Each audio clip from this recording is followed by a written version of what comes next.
గురువుగారు, ఒకసారి ఈ జాతకం చూడండి. 36 అంశాల్లో 35 పొంతన కనిపిస్తోంది. అంటే ఎంతకంటే మంచి జాతకం ఏముంటుంది?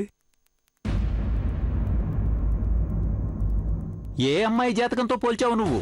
ఈ అమ్మాయికి సంబంధం కుదిరిపోయింది. ఇంతకు ముందే వాళ్ళు వచ్చి వెళ్లారు. కానీ గురువుగారు, ఈ జాతకం కూడా అక్కడే పెట్టి ఉంది. పైగా 2 జాతకాలకి మంచి పొంతన ఉంది. ఈ అమ్మాయికి పెళ్లి కుదిరిపోయినప్పుడు మధ్యలో మనమెందుకు తలదోర్చడం? ఈ అమ్మాయికి కుదిరిన సంబంధం చూస్తే అబ్బాయి జాతకంతో బొత్తిగా పొంతం లేదు. ఏంటి నువ్వనేది? ప్రజ్ఞ సురేష్ల జాతకాలు కలవడం లేదా? అవునదినా.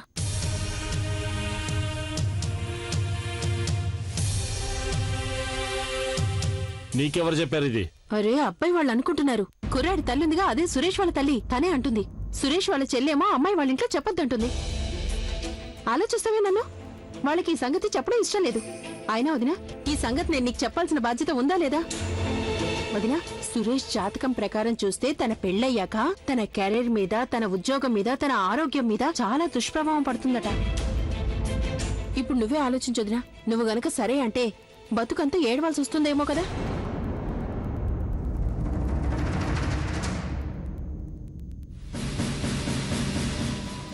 అమ్మగారు, సరళ గారు, అందరికీ అభినందనలు. పంతులు గారు ఇంకో 5 రోజుల్లో మంచి ముహూర్తం ఉందని చెప్పారు.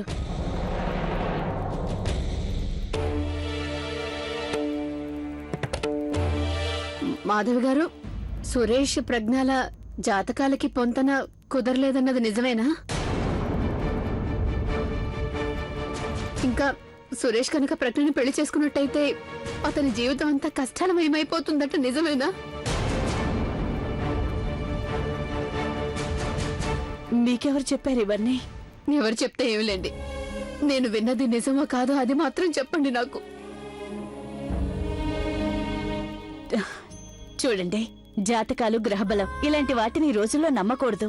అంటే దీన్ని బట్టి చూస్తే వీళ్ళిద్దరి జాతకాలకి పొంతన లేదన్నమాట. పొంతం లేకపోతే ఏంటి సరళ గారు? వాళ్ళిద్దరు మనసులు కలిసాయి కదా. బాగుందండి, బాగుంది. వియ్యపురాలంటే ఇలానే ఉండాలి. చాలా గొప్ప ఆలోచనలు మీవి. కానీ వదినా, మీరేదో ఎమోషనల్ అయిపోయి మీరు పెళ్లికి సరే అనేయొచ్చు. కానీ ఇందులో పట్టించుకోవాల్సింది ఏంటంటే కష్టాలు రాబోతున్నదెవరికి? సురేష్కి, ఇంకా ప్రజ్ఞకేగా.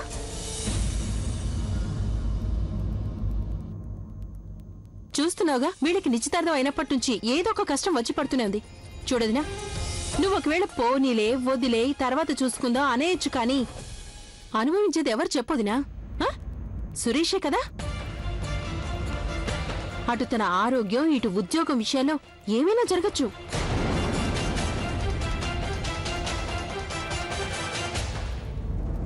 జాతకాల్లో ఉన్నది నిజంగానే జరగచ్చుగా.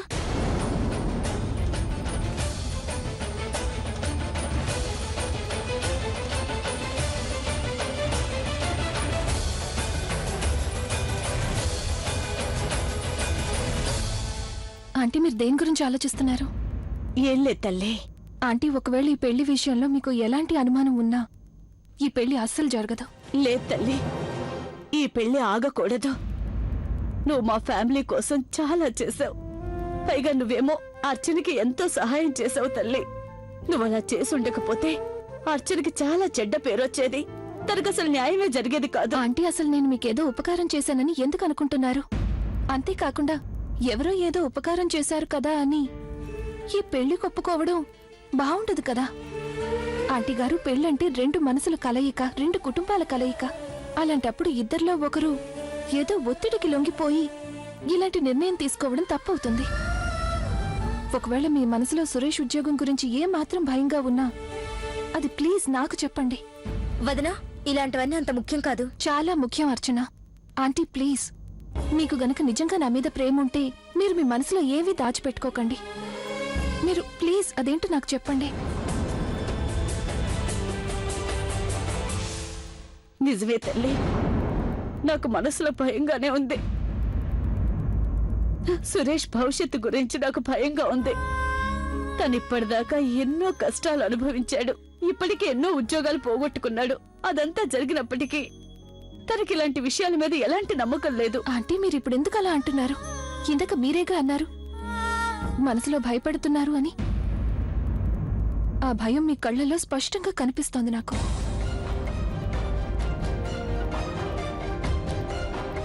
మేమందరం బాధపడకూడదు అని మీరిప్పుడు ఇలా అంటున్నారు. ఇలా అనకూడదు గాని ఒకవేళ భవిష్యత్తులో సురేష్కి ఏవైనా జరిగింది అంటే అప్పుడు? ఒకవేళ మీ మనసులో సురేష్ గురించి, తన భవిష్యత్తు గురించి ఏమాత్రం భయం ఉన్నా నేను ఈ పెళ్లి చేసుకోదలుచుకోలేదు. ప్రజ్ఞ,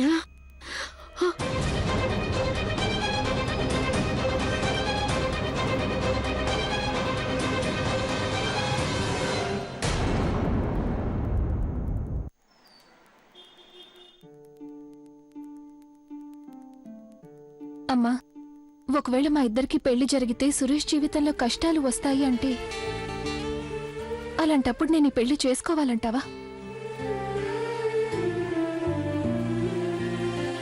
నేను సురేష్ని ప్రేమిస్తున్న మాట నిజమే, కానీ ఆ ప్రేమ మైకంలో పడి తన మంచి చెట్టులు పట్టించుకోకుండా ఉండలేను. ఇవాళ మనకు అనిపించొచ్చు మనకసలు ఈ జాతకాలంటే నమ్మకమే లేదు అని, కానీ అది మన మనసుల్ని కలవరపరిచింది కదా. రోజులు బావుండక రేపేదైనా ముప్పొచ్చిందంటే అప్పుడు ఇదే ఆలోచన మా ఇద్దరి మధ్య అడ్డుగోడవుతుంది. పైగా నా వల్ల సురేష్ జీవితంలో కష్టాలొస్తాయి అంటే అప్పుడు అది నేనెలా తట్టుకోగలను?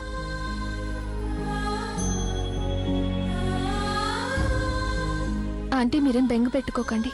సురేష్ జీవితంలో నా కారణంగా ఎలాంటి కష్టాలు రావు. మీరు ఏ నిర్ణయం తీసుకున్నా అది నాకు అంగీకారమే.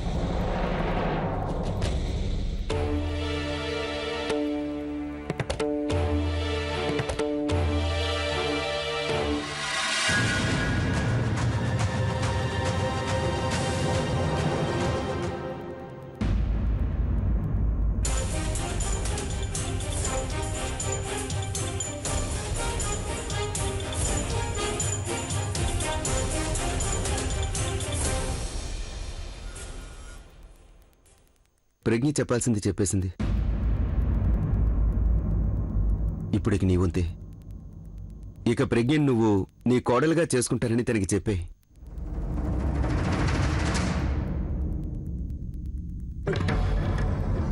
ఇలాంటి మూఢనమ్మకాల వల్ల ఒక మంచి కోడల్ని పోగొట్టుకోలేనని, నాకు నీ ఫ్యూచర్ గురించి భయం లేదని స్పష్టంగా అందరికీ చెప్పే. ప్లీజ్ అమ్మా.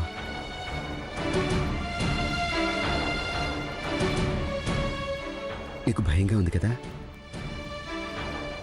ఎందుకంటే నేను పెళ్లి చేసుకునే అమ్మాయి ఇంటికి లక్ష్మిని తీసుకురావాలని నీ ఉద్దేశం. ఆ పిల్ల అడుగు పెట్టగానే నన్ను అదృష్టం వరించాలని. కానీ ఈ విధంగా చూసినట్లయితే నీకు ఆకాష్ ఇంట్లో వాళ్ళకి ఎలాంటి తేడా ఉండదనిపిస్తుంది. ఎందుకంటే వాళ్ళు కూడా ఆకాష్ను ఒక సంపన్నురాలైన పిల్లకిచ్చి చేయాలనుకున్నారు. అర్చన వాళ్ళకి అక్కర్లేదన్నారు. ఎందుకంటే వాళ్ళు ఆకాష్ ఫ్యూచర్ గురించి ఆలోచించారు. అలాగే నువ్వు ఇప్పుడు నా ఫ్యూచర్ గురించి ఆలోచిస్తున్నావు. కానీ అప్పుడేమో నువ్వు కేవలం నీ కూతురు సంగతి ఆలోచించవు. మరి ప్రజ్ఞ, తను నీ కూతురు లాంటిది అంటావే, మరి తన గురించి ఆలోచించవు ఎందుకమ్మా?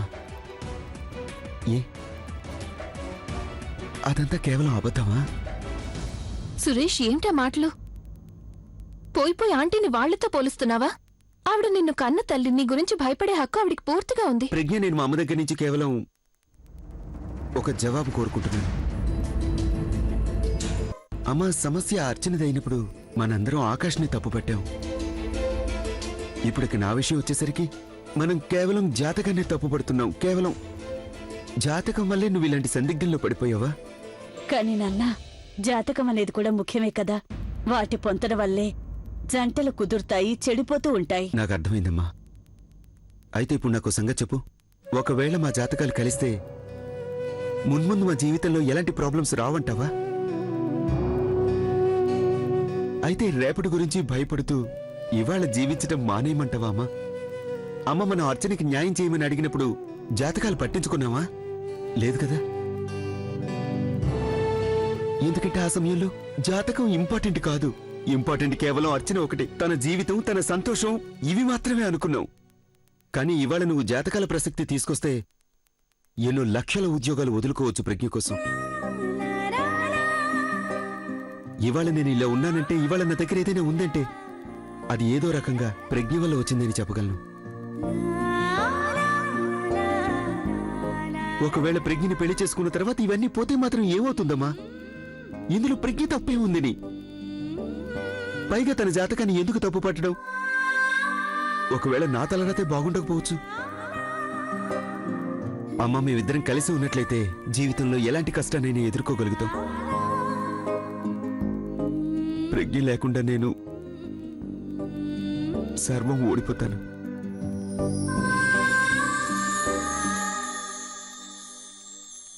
నాన్న సురేష్, నన్ను క్షమించు. ఎందుకో గాని నా మనసులో భయం ఉంది. దాన్నే ఉందమ్మా, భయానికి కూడా విరుగుడు ఉంటుంది కదా. జాతకాల్లో గనక ఏదైనా దోషాలుంటే మనం పురోహితుడిని అడుగుదాం, ఆ దోషాలు తొలగించుకుంటాం. అప్పటికి మనకి ఏ భయం ఉండదు. అవును, ఇది మాత్రం సరిగ్గా చెప్పాడు మీ తమ్ముడు. నాకిప్పుడు అసలు ప్రాబ్లం ఈ స్వీట్స్ తోనే. నేను చాలా సేపటి నుంచి చూస్తున్నాను, మీలో ఎవరూ కూడా వీటిని తినట్లేదే. ఇవ్వమ్మా.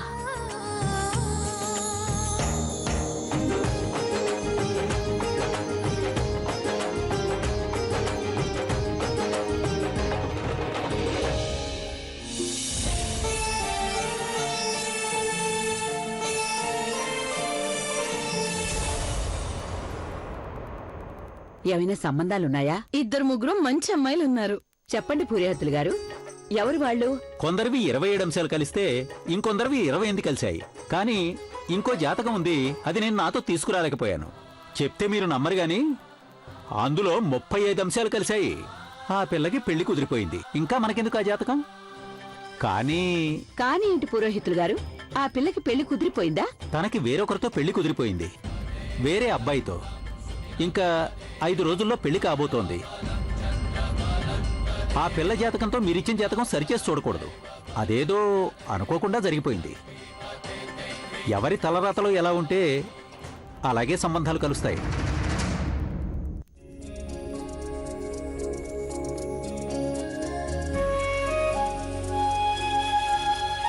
ఇదేంటి మాధవి గారు, శ్యామ్ గారు అన్ని చీరలు పంపించారు, మీ కోడలికి పెట్టడానికి మీకు ఏది నచ్చడం లేదు. ఇలా అయితే ఎలా అండి? మా కోడలు చక్కగా కనపడాలని, అందంగా ఉండాలని మీరెలా అనుకుంటున్నారో నేను అలాగే అనుకుంటున్నాను. మా కోడలు ఆ రోజు అందరికంటే గొప్పగా కనిపించాలి, అందంగా కనపడాలి. అవును, అదైతే నిజమే. ఇందులో అసలు మంచి పచ్చరంగే లేదు.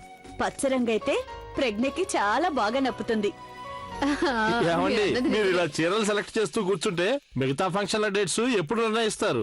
ఆ ఇంకా 5 రోజుల్లో పెళ్లి జరగాలి. ఈ లోపల చేయాల్సిన చాలా ఉన్నాయి. అవునవును, పంతులు గారు కూడా రేపేదో పౌర్ణమి చాలా మంచి రోజని చెప్పారు. అయితే ఇంకేం కావాలి, రేపటి నుంచే మొదలెట్టిద్దాం. రేపటి నుంచా? ఏమైందక్క? రేపటి నుంచి జరిగేది ఏర్పాట్లు మాత్రమే, పెళ్లి కాదు. అయితే ఒకరికి చాలా డిసప్పాయింట్ గా ఉన్నట్టుంది. రేపే పెళ్ళైపోతే మంచిదనుకుంటున్నారు. నిన్ను సురేష్ గారు ఒకసారి చూడండి, పెళ్లి రోజు దగ్గర పడుతున్న కొద్దీ అక్క మరీ ఓవర్ చేస్తుంది. ఇక సురేష్ గారు మీరేమవుతారో ఏమో. చూడు సురేష్, ప్రజ్ఞని బజార్కి తీసుకెళ్ళాలి, తనకి బట్టలు కొనిపెట్టాలి. ఇవన్నీ 5 రోజుల్లోనే అయిపోవాలి. అన్నట్టు గుర్తుపెట్టుకో, పచ్చరంగు చీరే కొనిపెట్టాలి. ఆ కలర్ అయితేనే ప్రజ్ఞకి బాగా నప్పుతుంది. వావ్, అక్క మా బావగారు మొదటిసారిగా డేటింగ్ వెళ్తున్నారు, అది కూడా పూర్తిగా ఒంటరిగా.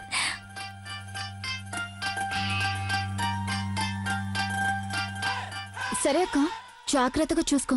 స్కూటర్ మీద మరీ గట్టిగా పట్టుకోకు, ఎందుకంటే ఈ చుట్టుపక్కల వాళ్ళు చూస్తే ఏవేవా బుల్బుల్లు మరీ ఎక్కువగా. నేనన్నది స్కూటర్ ని గట్టిగా పట్టుకోవద్దు అని, కానీ నువ్వు ఇంకేదో అనుకున్నా కదా. ఇదిగో బుల్బుల్, నువ్వు కూడా అక్కతో పాటు వెళ్ళు. అన్ని ఏర్పాట్లు తనే చూసుకుంటుంది. కవర్లు ఎవరు పట్టుకుంటారే? నేనెందుకు వాళ్ళ మధ్య పానకొల్ల పుడకలాగా? లాగా ఒకటి ఇస్తాను, వెళ్ళు, అక్కతో పాటు వెళ్ళు. విన్నావుగా అక్క, నేను చెప్పానుగా మధ్యలో రానని. తర్వాత నువ్వు నన్ను కోపడినా లాభం లేదు. మిమ్మల్ని ఒంటరిగా వదిలేలేదని కోపడకూడదు, ముందే చెప్తున్నాను. నువ్వు పద నాతో పాటు. పద, చెప్తాను నీ పని. పద బుల్బుల్, చెప్తాను, పద. వస్తావమ్మా? సరే తల్లి, జాగ్రత్తగా వెళ్ళరండి. మాధవ్ గారు, బట్టలు కొనడానికి పిల్లలు వెళ్ళిపోయారు. ఇప్పుడు నేను మీకు మాధవ్ గారు ప్రజ్ఞకి బుల్బుల్కి చేయించిన నగలు మీకు చూపిస్తాను రండి. సరళ గారు, మీరు మీ ఇద్దరు పిల్లలకి చాలా మంచి నగలు చేయించారే. లేకపోతే ఎలాగా? వాళ్ళిద్దరికీ వాళ్ళ వాళ్ళ పర్సనాలిటీస్ కు తగినట్టుగా నగలు చేయించాం. ఇది చూసావా, ఇది ప్రజ్ఞ కోసం చేయించింది. ఎంతో సింపుల్ గా ఉంది. ఇలాంటిది తనకి చాలా ఇష్టం. మాధవ్ గారు, ఇవన్నీ అయిపోయాక ఒకసారి గుడికి వెళ్లి దేవుడికి ధన్యవాదాలు చెప్పుకోవాలి. చక్కగా దర్శనం చేసుకుని రావాలి. మీరు కూడా రావచ్చుగా మాతో. నువ్వు చాలా కరెక్ట్ గా చెప్పావక్క. గ్రహ బలం కంటే బలం గలవాడు భగవంతుడు కనుక ఆయన ఆశీస్సులు తప్పకుండా తీసుకోవాలి. అవునవును పదండి. అలాగే చెయ్యాలి. ఇవన్నీ తొందరగా పెట్టేయండి. పెట్టేస్తాను. ఇక మనం బయలుదేరిపోవటమే. మూతలన్నీ సరిగా పెట్టండి. వస్తున్నాను అమ్మగారు. ఇవి లోపల పెట్టండి. ఇవ్వండి మాధవ్ గారు. అరే అరే కుక్కర్ పెట్టి మర్చిపోయినట్టునని. ఇందాక ఆలుగడ్డలు పెట్టాను పరాఠాలు చేద్దామని. ఇప్పుడే వస్తాను ఉండండి. మాధవ్ గారు మీరు కొంచెం లాక్ చేసేసి బయటకు వచ్చేయండి. అట్నుంచి అటే వెళ్ళిపోదాం. అత్తయ్య మేము గుడి దాకా సరే సరే వెళ్ళేసేస్తాం. నేను వచ్చేస్తున్నాను. నా ఫ్రెండ్ నన్ను రమ్మంది.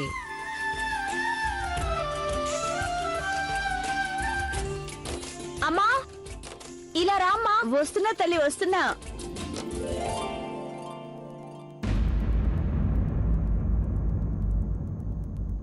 అయినా ఏంటివన్నీ ఒక్కటి కూడా బాలేదు. ఇది చూడండి మేడం.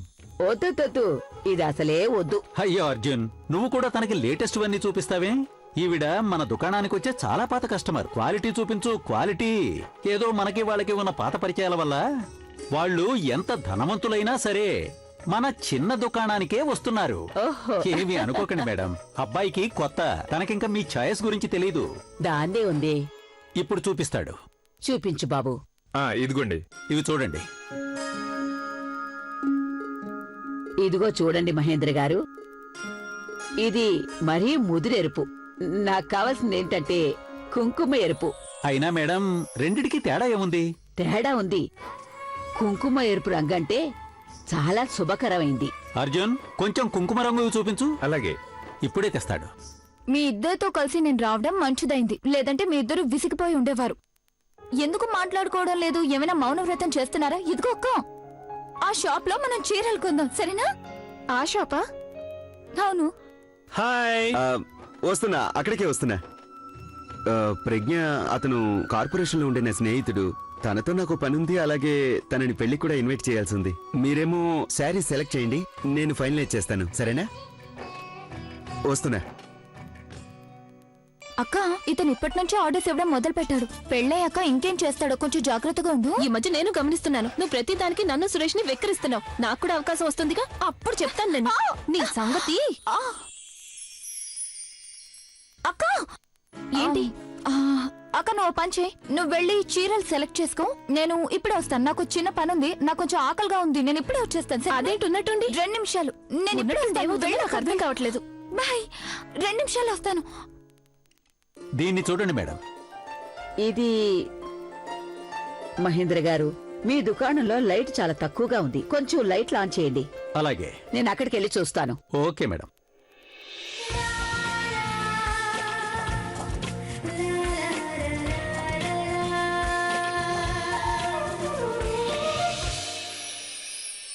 అబ్బా, ఇది కుంకుమ ఎరుపు అంటే మా అభికి కాబోయే భార్యకి ఎంతగానో నచ్చుతుంది. చాలా అందంగా కనిపిస్తుంది.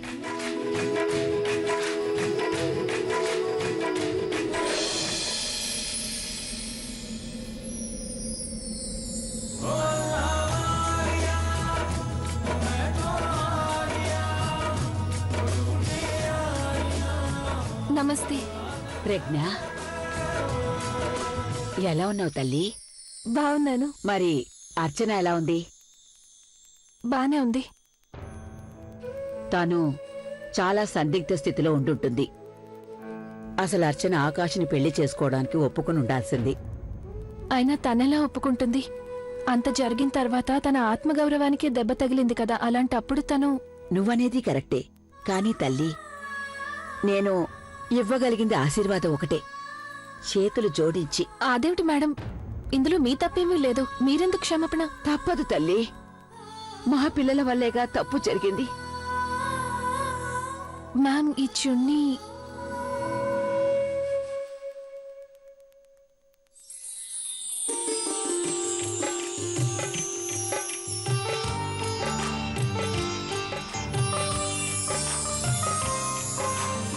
మ్యామ్, బహుశా ఇది ఇరుక్కున్నట్టుంది. ఇప్పుడే తీసిస్తాను. నువ్వొక పని చేయి తల్లి, ఇక దీన్ని నువ్వే ఉంచుకోవచ్చు. వద్దు మ్యామ్, దీన్ని తీసిస్తాను. ఉండండి ఒక్క నిమిషం. నేను దీన్ని పరిచయం లేని వాళ్ళ కోసం కొన్నాను. తీరా చూస్తే నీ దగ్గరికి వచ్చేసింది. ఒకవేళ నీ తలరాతులో ఇది రాసుందేమో. నన్ను చూడు, నాకు చాలా తొందర ఎక్కువ. మొహం చూసిన తర్వాతే దీన్ని నేను కొనుండాల్సింది. మ్యామ్ నేను అలా ఎలా తీసుకోగలను? దీన్ని ఇప్పుడే తీసిస్తాను. తల్లి, ఇది నా ఆశీర్వాదం అనుకుని తీసుకోమ్మా.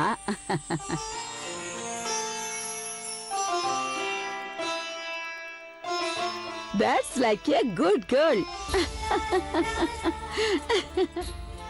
వస్తాను.